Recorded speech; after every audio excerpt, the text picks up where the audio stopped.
എവിടെത്തി? ആ കണ്ട് OTP 2341. നീ ആയിരുന്നോ? എടാ സ്കൂൾ കഴിഞ്ഞപ്പോൾ നമ്മൾ ലാസ്റ്റ് കണ്ടത്. നീ ആളാകെ അങ്ങ് മാറിപ്പോയി കേട്ടോ. ഞാനല്ലോടാ മാറി, നീയല്ലേ. ഞാൻ പഴുതുപോലൊക്കെ തന്നെ. ഇതെന്താ ബൈക്ക് ടാക്സി ഒക്കെ പാർട്ട് ടൈം ജോബാണോ? പാർട്ട് ടൈമോ?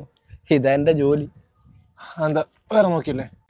ഒറ്റ മോനല്ലേ, പഠിച്ച നല്ല ജോലി കിട്ടുമെന്ന് എഴുതിയിട്ട് അവിടുന്ന് ഇവിടുന്ന് എല്ലാം കടം വാങ്ങി അവർ ഫീസ് അടയ്ക്കും. ഇത് ഞാൻ വല്ല ഓർത്തോ? ഞാനാണെങ്കിൽ വെള്ളം ഒടിച്ച് കറങ്ങി നടന്നു. എന്നിട്ടിപ്പോൾ എന്തായി? ഓരോ കമ്പനികൾ ഇങ്ങനെ കയറി ഇറങ്ങി നടന്ന് ജോലി ഇല്ലാതെ. ഇപ്പോൾ ഓരോ കമ്പനി കയറി ഇറങ്ങി നടക്കുമ്പോഴാണ് ആലോചിച്ച് അന്ന് പഠിച്ചാൽ മതിയായിരുന്നു. എന്നിട്ടിപ്പോൾ എന്താ? ഇപ്പോൾ കുടുംബം നോക്കാനായിട്ട് ടാക്സി ഓടിച്ച് നടക്കുന്നു. ഞാനും നിന്നെ പോലെ പഠിച്ചാൽ മതിയായിരുന്നു. അല്ല, സ്കൂളിൽ കഴിഞ്ഞിട്ട് ഒറ്റ പോക്കായിരുന്നല്ലോ, പിന്നെ ഒരു വിവരമില്ലായിരുന്നല്ലോ. +2 കഴിഞ്ഞിട്ട് ഏത് കോഴ്സ് എടുക്കുന്ന സമയത്തായിരുന്നു അച്ഛൻ മരിക്കുന്നത്. എന്തേന്ന് അറിയത്തില്ലായിരുന്നു ആ സമയത്തൊന്നും. കുറേ കടം ഉണ്ടാക്കി വെച്ചിട്ടാണ് പുള്ളി പോയത്. ഈ കടം തന്നവരൊക്കെ വീട്ടിൽ കയറി ഭീഷണിപ്പെടുത്താൻ തുടങ്ങിയപ്പോൾ അമ്മ എന്നെ പെങ്ങളെയും കൊണ്ട് വേറെ നാട്ടിലേക്ക് പോയി. പുതിയ സ്ഥലമായിരുന്നു, കാല് കുത്താൻ പോലും സ്ഥലമില്ലാത്തൊരു കുഞ്ഞു മുറി. കുറേ പാട് കിട്ടി ഞങ്ങളന്ന്.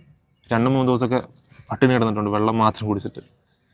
അന്ന് ഈ ചെറിയ ജോലിയൊക്കെ ചെയ്ത് എങ്ങനെയൊക്കെ കോഴ്സ് കംപ്ലീറ്റ് ചെയ്തു. ദൈവത്തിൻ്റെ ഭാഗ്യം കൊണ്ട് എങ്ങനെയോ കോഴ്സ് കംപ്ലീറ്റ് ചെയ്തപ്പോൾ തന്നെ എന്തൊരു ജോലി കിട്ടി. ഇപ്പം കുറച്ച് നാളായിട്ട് അമ്മയും പെങ്ങളും സന്തോഷമായിട്ടിരിപ്പുണ്ട്. ഒരു പെങ്ങൾ വെച്ചുകൊണ്ടാ അവിടെ കോഴ്സ് എങ്ങനെയാണ് നന്നായിട്ട് പഠിപ്പിച്ച് തീർക്കുന്നത്. എനിക്കത്രേ ഉള്ളൂ, ബാക്കിയൊക്കെ അതൊക്കെ പോട്ടെ, കാണാം.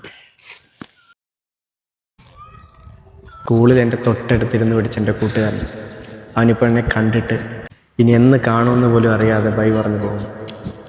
എന്തെന്ന് വെച്ചാൽ റെസ്പോൺസിബിലിറ്റി ജീവിതം വല്ലാതെ മാറ്റിമറിക്കും. ആരുടെയും കുറ്റമല്ല,